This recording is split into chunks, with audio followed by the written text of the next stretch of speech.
नोएडा में एक बेहद दुखद घटना हुई, लेकिन उस घटना से एक ऐसा शब्द सामने आया जिसने पूरी कहानी का रुख ही मोड़ दिया। ये मामला सिर्फ एक हादसे का नहीं था। तो चलिए आज इस पूरे मामले की तह तक चलते हैं और समझने की कोशिश करते हैं कि आखिर ऐसा हुआ क्यों। बस ये एक लाइन अपने आप में पूरी कहानी कह देती है। ये दिखाती है कि कैसे चमक दमक और विकास के दावों के पीछे एक सिस्टम पूरी तरह से नाकाम हो सकता है। और ये एक ऐसी कहानी है जो सच में किसी के भी साथ हो सकती थी। तो सबसे पहले उस शहर को समझना जरूरी है जहां ये सब कुछ हुआ।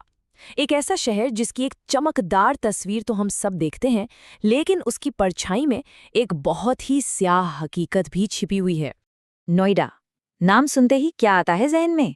ऊंची ऊंची इमारतें, बड़े बड़े मॉल्स, चौड़ी चौड़ी एक्सप्रेसवेज, है ना? ये शहर भारत की तेज तरक्की का एक प्रतीक बन चुका है, जहां हर चीज बहुत ही तेजी से बदल रही है।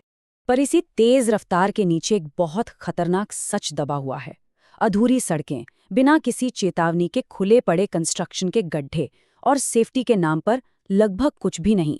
ऐसा लगता है कि विकास की इस अंधी दौड़ में जो सबसे जरूरी चीज है, यानी इंसान की जान, वो कहीं बहुत पीछे छूट गई है। अब बात करते हैं उस रात की। समझते हैं कि आखिर हुआ क्या था।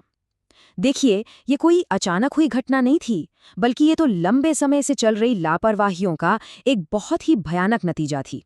जरा सोचकर देखिए, एक आम रात, एक चलती हुई सड़क और बस एक मोड़। लेकिन उस मोड़ के आगे सड़क थी ही नहीं। अचानक, बिना किसी वार्निंग के, विकास का वो रास्ता एक जानलेवा गड्ढे में तब्दील हो गया। और जो बात इसे और भी ज्यादा डरावना बना देती है, वो ये है कि ये गड्ढा कोई नया नहीं था।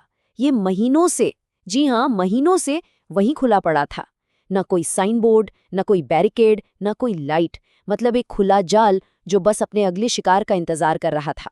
और यहीं पर इस मामले का सबसे बड़ा सच छिपा है।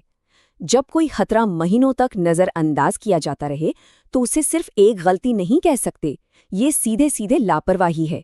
एक ऐसी लापरवाही जिसकी कीमत एक इंसान को अपनी जान देकर चुकानी पड़ी। सबसे ज्यादा दुख की बात यह है कि पीड़ित की मौत तुरंत नहीं हुई थी। मतलब मदद के लिए समय था, शायद बचने का एक मौका भी था, लेकिन उस अंधेरे और ठंडे पानी में मदद के लिए लगाई गई हर आवाज अनसुनी रह गई। सिस्टम ने कोई जवाब ही नहीं दिया। इस घटना के बाद लोगों का गुस्सा और दुख एक नई बहस को जन्म देता है।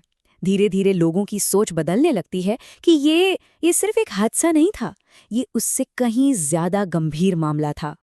देखिए, मौत का बायोलॉजिकल कारण तो डूबना और फिर कार्डियक अरेस्ट ही था, लेकिन असली सवाल ये है कि इसकी जिम्मेदारी किसकी है। जिम्मेदारी तो उस सिस्टम की है जिसने उस गड्ढे को खुला छोड़ा, जिसने समय पर मदद नहीं पहुंचाई। और इसी मोड़ पर यह शब्द सामने आया, इंस्टीट्यूशनल मर्डर, यानी संस्थागत हत्या। सोशल मीडिया पर लोगों के प्रदर्शनों में यह शब्द गूंजने लगा, और यह शब्द मांग कर रहा था कि इस घटना को एक दुर्घटना नहीं, बल्कि एक व्यवस्था द्वारा की गई हत्या माना जाए।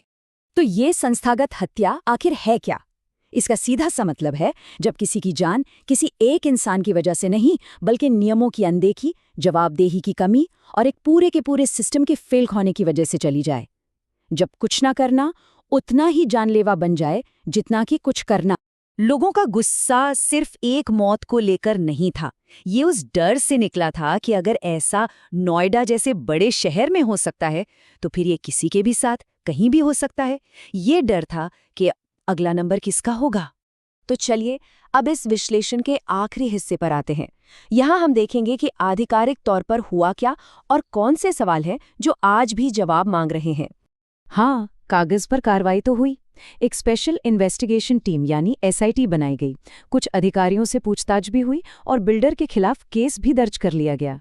तो ऊपरी तौर पे देखने पर लगा कि सिस्टम ने हरकत की है, लेकिन असली सवाल ये नहीं है कि केस दर्ज हुआ या नहीं। असली मुद्दा इस चेतावनी में छिपा है। ये हमें याद दिलाता है कि जब कोई भी सिस्टम अपनी सबसे बुनियादी जिम्मेदारी यानी अपने नागरिकों की सुरक्षा को ही भूल जाए, तो फिर होने वाली मौतों को सिर्फ दुर्घटना कहकर पल्ला नहीं झाड़ा जा सकता। और यही वो सवाल है जो हमें सोचना है। ये कहानी सिर्फ एक शहर की नहीं है, ये हम सबकी सुरक्षा और सिस्टम की जवाबदेही से जुड़ा एक बहुत बड़ा सवाल है।